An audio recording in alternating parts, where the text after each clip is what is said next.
Yeah, I'm just starting. What's up?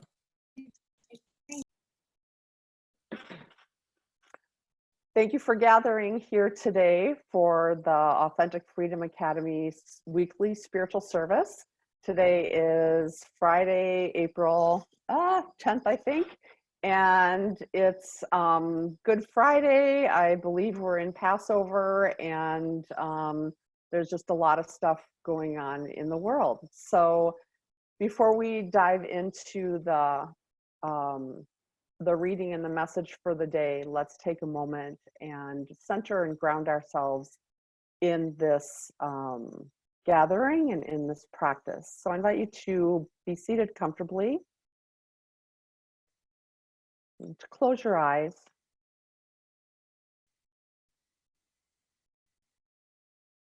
And we'll begin by drawing our awareness to our breathing. Being aware of each breath as you draw it in and as you give it release. As you draw it in and as you give it release.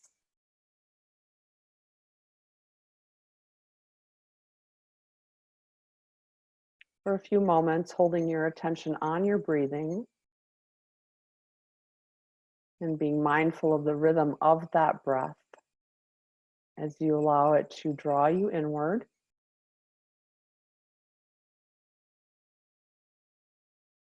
To draw you into this time, this gathering. To draw you into yourself.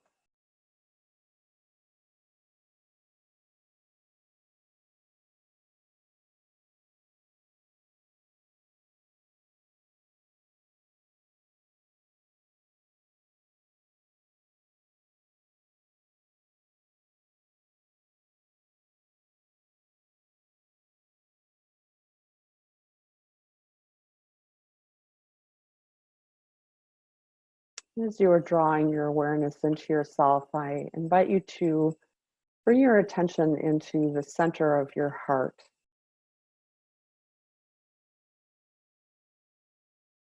Be conscious of the energy center that resides there, the heart chakra.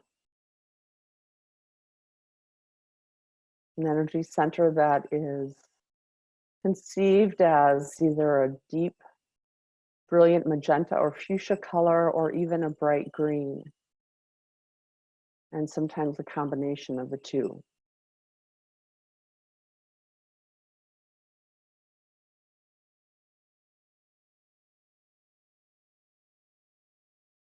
Allowing your breathing to connect with that center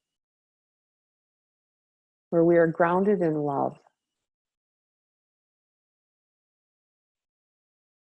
where we are grounded in compassion,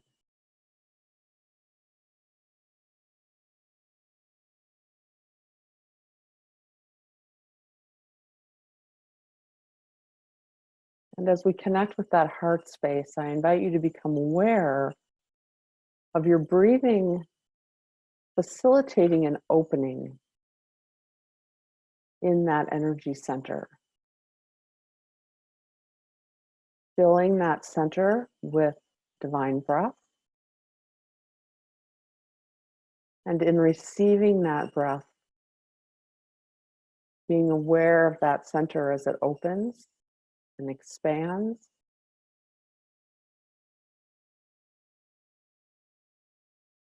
Allowing yourself to feel bathed in that love that is divine, and that love that is your true nature.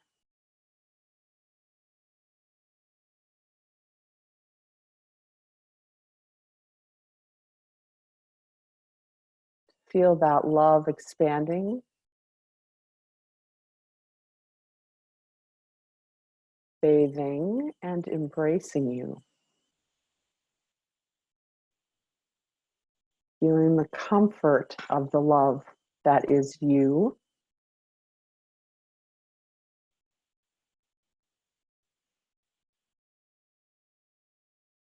And aware of how that love is also beyond you.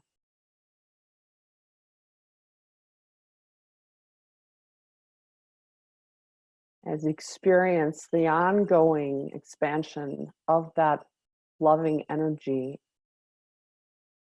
you become aware of how it's so much bigger than you.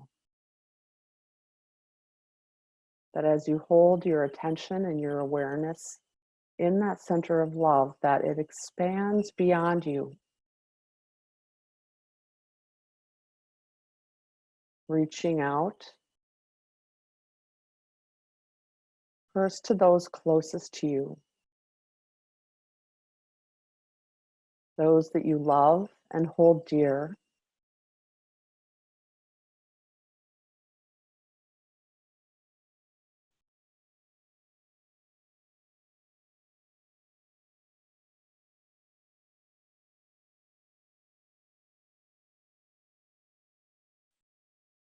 as you allow that love to enfold those that you hold dear. You become aware of that loving energy moving out to another layer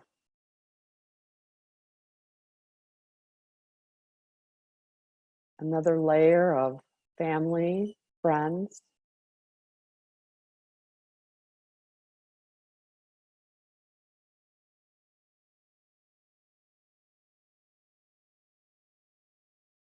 allowing that love that is you to give them comfort, healing, peace.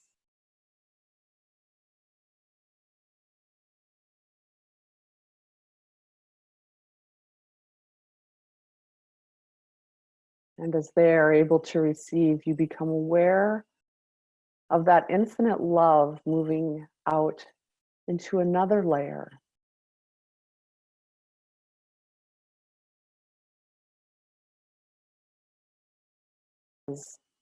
On the street or places where you do business, your community.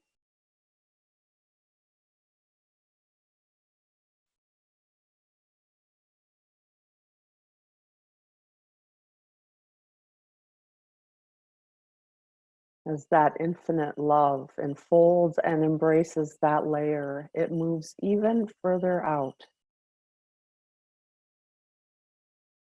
to strangers,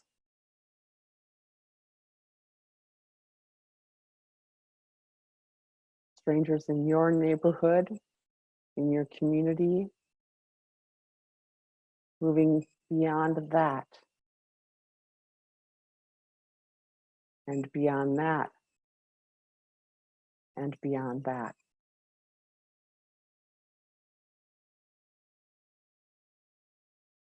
That infinite love flowing into, filling, and out through you is infinitely expansive as you become aware of it surrounding and holding and folding the entire world.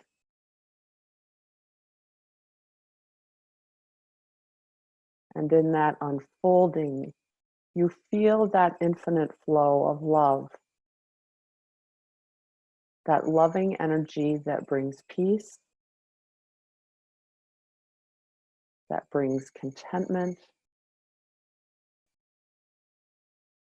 the love that can free people and the world of its wounds. The love that we are and the love that we are called to be.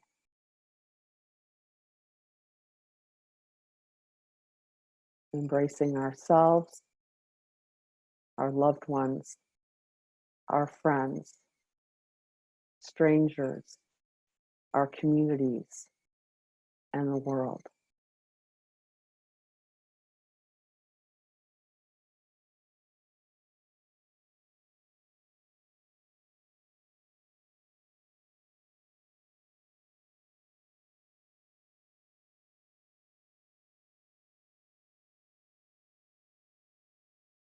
And as you continue to hold that intention of love,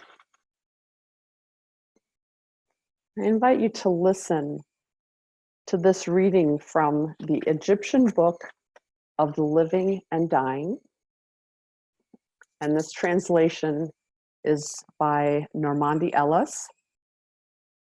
And the reading is called Becoming the Phoenix.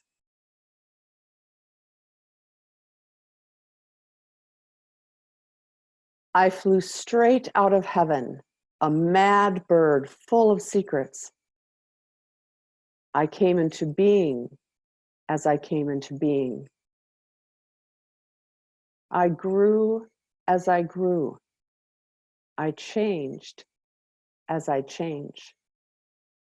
My mind is fire, my soul aflame. The cobra wakes and spits fire in my eyes. I rise to the ochre smoke into black air, enclosed in a shower of stars. I am what I have made. I am the seed of every god, beautiful as evening, hard as light. I am the last 4 days of yesterday, 4 screams from the edges of earth. Beauty, terror, truth, madness. The phoenix on his pyre. In a willow I made my nest of flowers and snakes, sandalwood and myrrh. I am waiting for eternity. I am waiting for 400 years to pass before I dance on flame, turn this desert to ash, before I rise, waking from gold and purple dreams into the season of gods.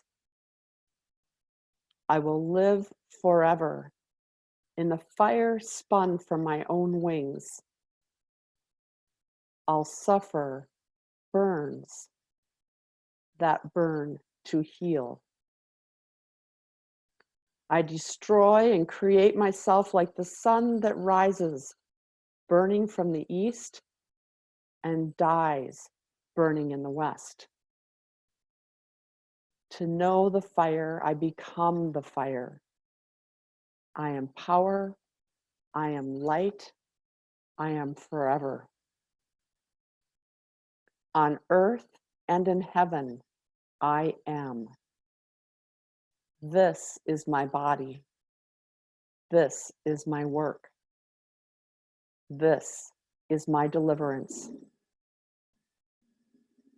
The heat of transformation is unbearable, yet change is necessary.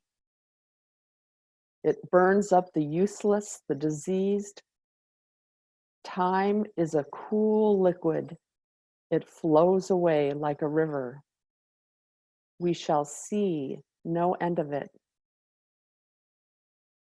Generation after generation, I create myself. It is never easy. Long nights I waited, lost in myself, considering the stars. I wage a battle against darkness, against my own ignorance, my resistance to change, my sentimental love for my own folly. Perfection is a difficult task. I lose and find my way over and over again. One task done gives rise to others. There is no end to the work left to do. That is harsh eternity.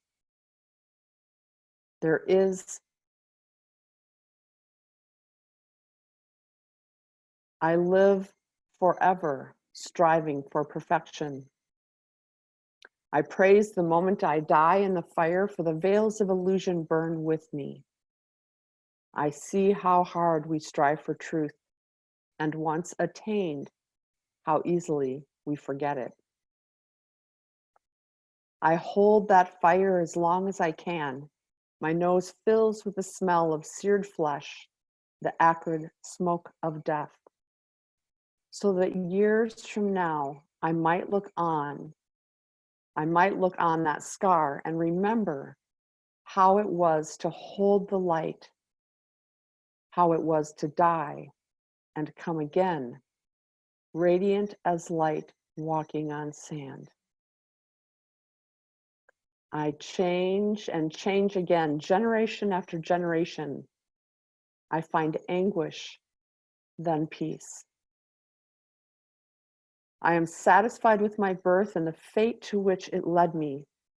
I do not regret the discomforts and terrors of my mortality any more than I regret the company of angels. I have entered fire.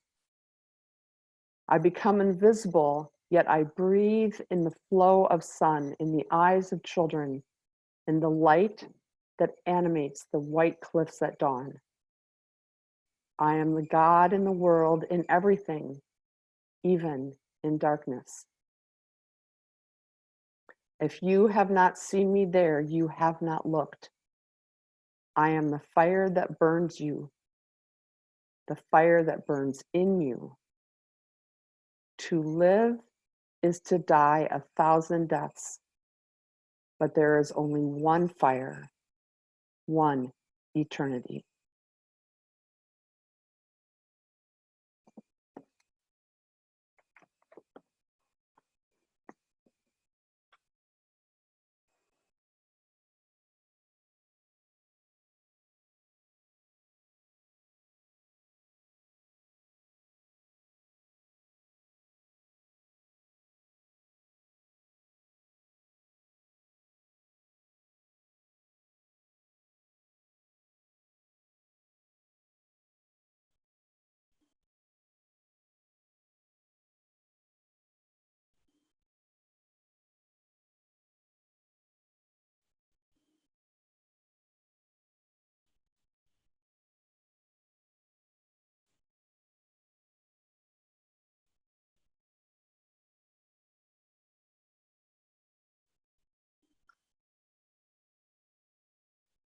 When I went looking for the theme for today's gathering, well, I didn't really have to look for the theme. It's Good Friday, so that was easy.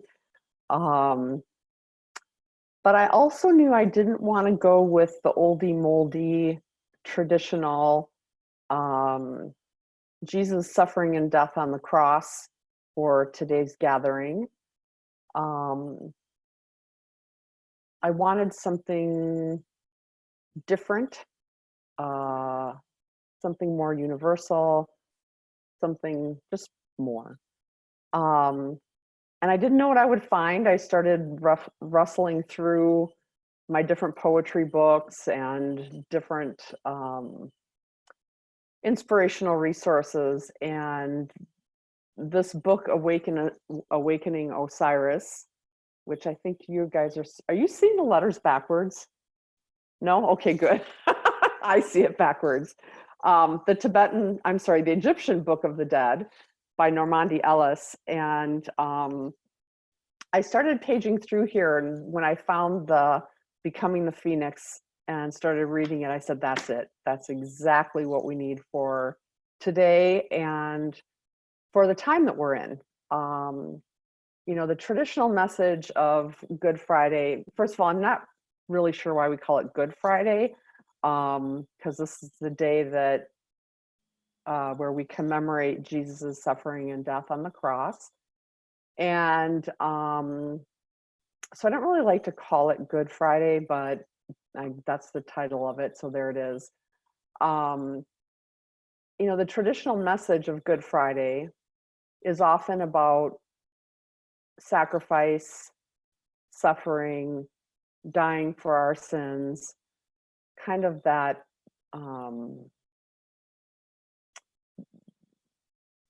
it's wrapped up in the fear, punishment, retribution, reward, punishment paradigm that many of us grew up with, and I think are still suffering through on some level.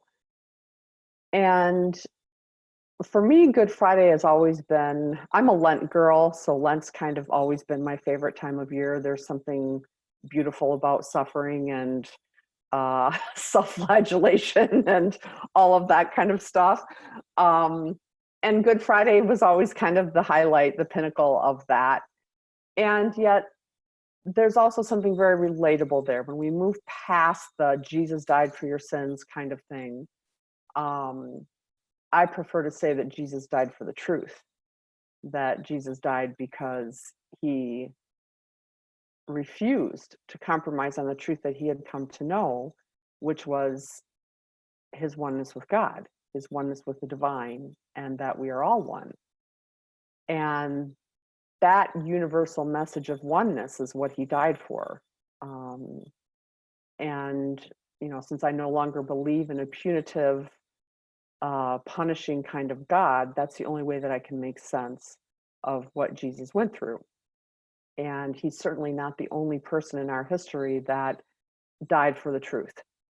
And, we can go through a big long list of hundreds, thousands, probably millions of people who have died for the sake of what they believed. So for me, that's what Good Friday means. But we are also on anticipating on the threshold, on the doorway of Easter, which is where we celebrate resurrection and new life. So we're at this place of the juxtaposition between dying and rising, death and new life. As the final line in the Becoming the Phoenix says, to live is to die 1,000 deaths. And isn't that true? And some deaths are more literal than others, as some in this circle know. And other deaths are metaphorical, emotional, relational. Life is to die 1,000 deaths. And yet, within that death is always the promise of new life. And that's not just a Jesus message. That's not just a Christian message. That promise of new life is universal across, I think, every single religious tradition. On some level, talks about there is always new life on the other side of death. And whether we put that in the context of an afterlife or a new life, literally, like reincarnation, or if we think about it in the context of we need to let go of things in order to make way for something new. And that's the message of the Phoenix. And interestingly, my daughter and I have been rewatching all the Harry Potter movies, and there's this beautiful scene in Chamber of Secrets where Dumbledore's pet Phoenix Fawkes literally bursts into flame in front of Harry's eyes, and Harry's freaking out. He's like, your bird just burst into flame. And Dumbledore's response was, oh, thank goodness, he was looking a little shaggy. And then the cute little baby Phoenix peeked out of the pile of ash. And isn't that kind of where we're at in our world today? I think we all, I think for a long time, we've been feeling like Fawkes, a little bit shaggy and a little bit tired and a little bit worn out and a little bit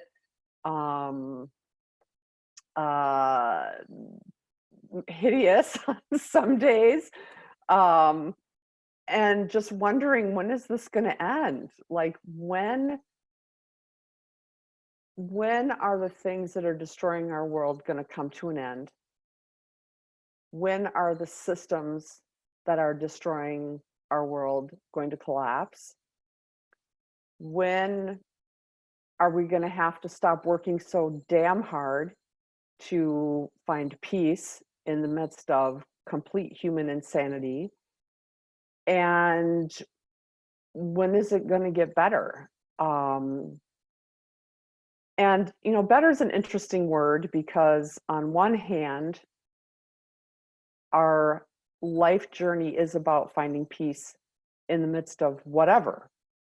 So whatever's happening in front of us right now is the peace that we're invited to locate and to find. So even when we feel as if our world is falling apart, or we feel like we're losing our minds over our personal life experiences or a more local or global kind of experience, the eternal invitation is find the peace in the midst of chaos, find the peace in the midst of the conflict, find the peace in the midst of the war.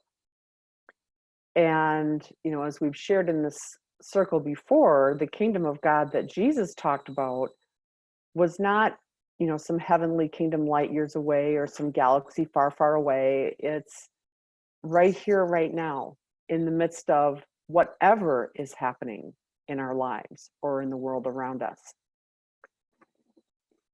So there's that. And in order to get to that level of peace, we have to die 1,000 deaths. To get to that place where we can be free enough of our ego, free enough of our wound, free enough of our false perceptions, to get to that place of peace in the midst of the now, there's a million deaths we need to suffer. Suffering is optional. There's a million deaths we have to experience.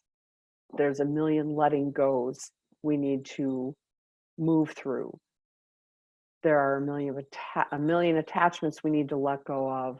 There are a million illusions we need to pierce through. So that in and of itself is a lifetime journey. How do we get to that place of peace in the midst of whatever is happening around us? At the same time, I think there's this eternal longing for the world to reflect that peace that we know within ourselves, or that we're trying to find within ourselves. And, regardless of doomsday prophecies or whatever, and yes, it is the end of the world as I know it, and I feel fine. We are here for the purpose of our own peace, but also to support the peace in our world. And for those that have been gathering in this circle, I know that that's a calling that you feel within yourself. It's not just, I want to be better inside of myself. It's, I want to be better inside of myself so that I can help make a better world. And I feel very much like we're on this precipice of, well, we've talked about it a million times. The old world is collapsing. And this COVID-19 pandemic, social distancing, quarantine, self-quarantine practice is forcing us into a reset. So apparently if humanity can't get their shit together, the universe is going to do it for us. And so here we are. And we are in this place of death right now. We're in our Good Friday. We're in the crucifixion of Western culture and Western cultural ideals as they have been imposed on the whole world. I hope, at least I hope that's what's happening with this. We are at that precipice of death. At the same time, we are at the threshold of new life. And isn't the timing of this kind of perfect? Like, it's Good Friday, it's Passover, it's Easter on Sunday. There's probably some sort of, well, equinox must have just come and gone, right? Yep, because Easter is the first Sunday after the first full moon after the spring equinox. So tell me the Easter holiday wasn't a pagan thing first? Scratch my head on that one. Anyway. Stranger things have been said. So we're at the timing of this is phenomenal because the world is reflecting, in a sense, the religious beliefs and practices that we've practiced in Western culture for thousands, 2,000 years, 5,000, because we have to put Judaism in the midst of that as well. And so we are at this place of dying to rise, death to new life, death to birth. And right now, I feel a little bit like we are in the flames. Before we began the official session, there was a little bit of chatting ahead of time and talking about how the world seems to kind of be losing its mind a little bit. You know, people are like, oh, this social distancing thing is real. And oh, I'm in the house with my loved ones. And oh, they're driving me crazy. And oh, I'm running out of money. And oh, the government support checks haven't come out yet. And oh crap, how are we going to do this? And oh, by the way, people are still hoarding toilet paper and there's none to be found in the city of Oshkosh. So it's, I know I'm rolling my eyes on that one too. We're in the fire, you know, this is where the rubber meets the road, so to speak. This is where, you know, I think those that are gathered in the circle, we've had our feet held to the fire, and now I think we're here to witness the world having its feet held to the fire. And this is where it gets real. It's either we make a change or we die trying, or die from not trying. So that opportunity, that promise for new life is present. It's palpable. This story of the phoenix from the Egyptian Book of the Dead, I mean, my God, I don't even know the history of this, but that book, that text, the Egyptian Book of the Dead, has to be close to 10,000 years old. I mean, these are ancient texts from way before, you know, any other sacred texts were known in the Western world. So we're talking about an eternal story, and we're talking about an eternal cycle, and we are in the middle of it. And so the invitation for us at this time is to be attentive to where we are in that process. You know, are we in the dying stage? Are there things that we're letting go of? Are there things that we're moving away from? Are there losses that we need to grieve? Are we afraid? Is this global pandemic triggering fears in us? And if so, what are those fears and how do we manage those fears? Are these practical fears that we have a practical response to? Are they irrational fears? Are they justified fears? You know, it's important for us to enter into a discernment process around that and to use the tools that we've been given to find our way through those fears.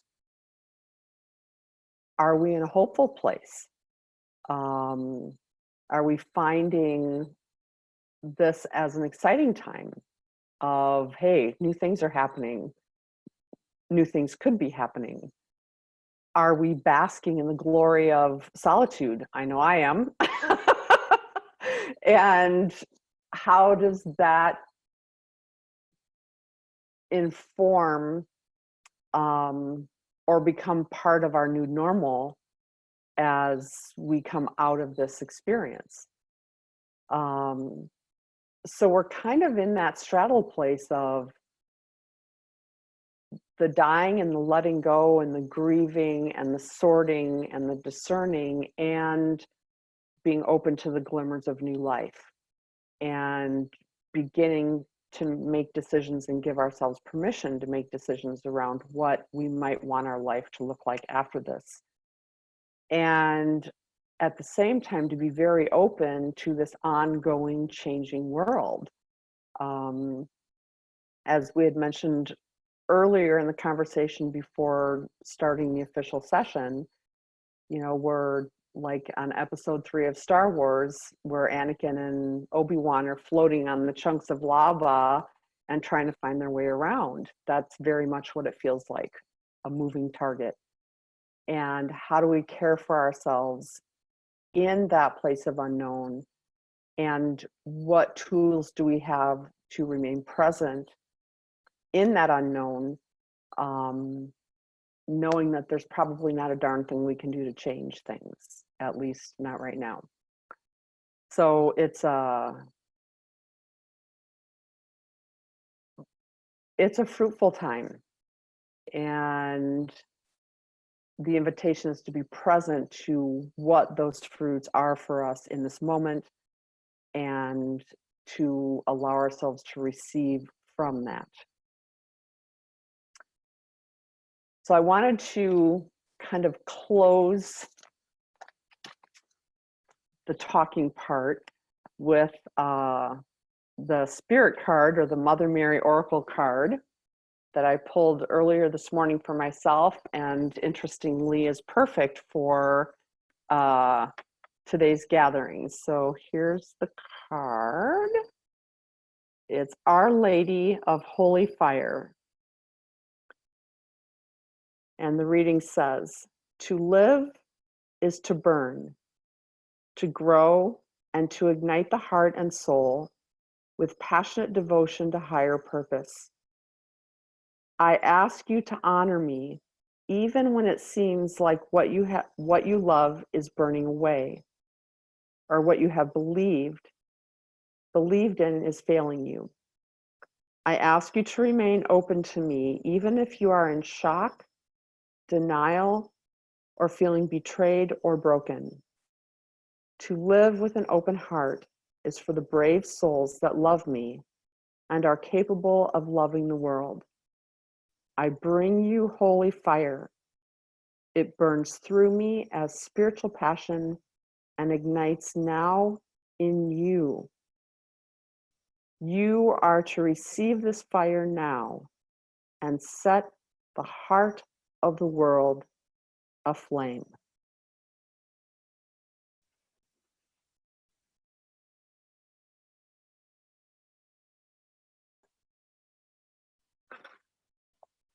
So I want to thank everybody for their open sharing and discussion, and for offering your own insights and perspectives on the earlier reading and the message, and just in general what's been going on in our world, what's unfolding, and all of the new possibilities that we are sharing in this dying and rising.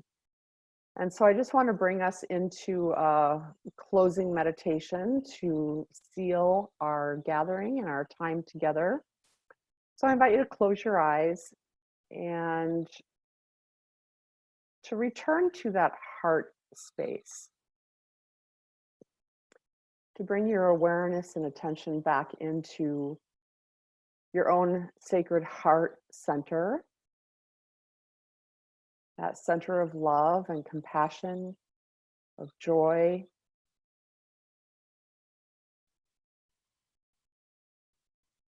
that place of loving kindness and caring concern.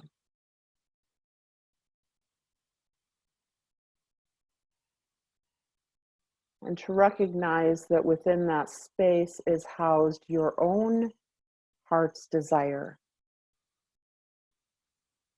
And as we live at this threshold of dying and rising, death and new life, to listen deeply to your own heart's desires. To listen especially to those quiet whispers, those gentle glimmers, those little sparkles that say, this is my heart's desire. This is how I want to live. This is how I want to spend my time, my days, my hours, my life. This is what I want to give my attention to. This is how I want to gift myself.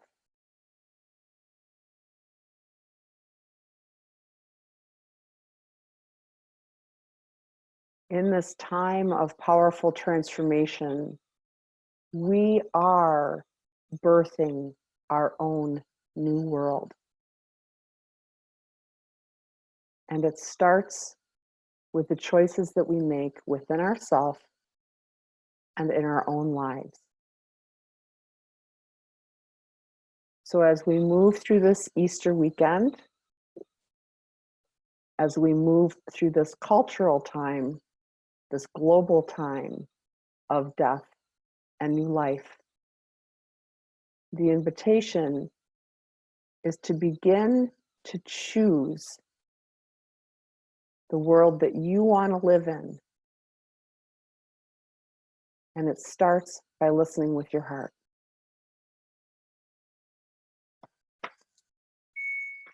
And we'll close with these words from Our Lady of Holy Fire. To live is to burn, to grow, and to ignite the heart and soul with passionate devotion to higher purpose. I ask you to honor me, even when it seems like what you love is burning away or what you have believed in is failing you. I ask you to remain open to me, even if you are in shock, denial, or feeling betrayed or broken. To live with an open heart is for the brave souls that love and are capable of loving. I bring you holy fire. It burns through me as spiritual passion and ignites also in you. You are to receive this fire now and set the heart of the world aflame. Thank you for being present here today, and have a fabulous weekend. And we'll gather again next Friday at 1 p.m. Central Time. And namaste.